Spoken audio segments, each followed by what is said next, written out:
Me fillimin e vitit shkollor rritet edhe mundësia për përhapjen e virozave. Mjeku pediatër Edmond Laho këshillon prindrit të tregojnë kujdes të shtuar për shëndetin e fëmijëve të tyre, duke theksuar se nëse fëmia shfaq shenja si temperaturë, koll, rruf apo lodhje e pazakontë, është e rëndësishme të mos dërgohet në shkollë. Sidomos kohët e fundit ka pas një virozë që quhet gastrointestinale, që prekte të gjitha moshat, por sidomos fëmijët e moshën e tretë, sepse imuniteti është pak i ulur këto grup moshash dhe fëmijët vishin me të vjella, me diare.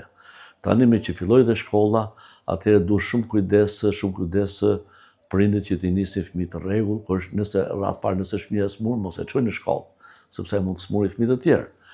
Për këshill për prindërit të majnë të japin fëmijë ujë me vete.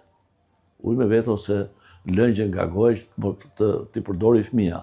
Ndërkohë, fëmijët të marrin vetëm lëngje, por në rast të temperaturës përdorin dhe preparatet kundër temperaturës.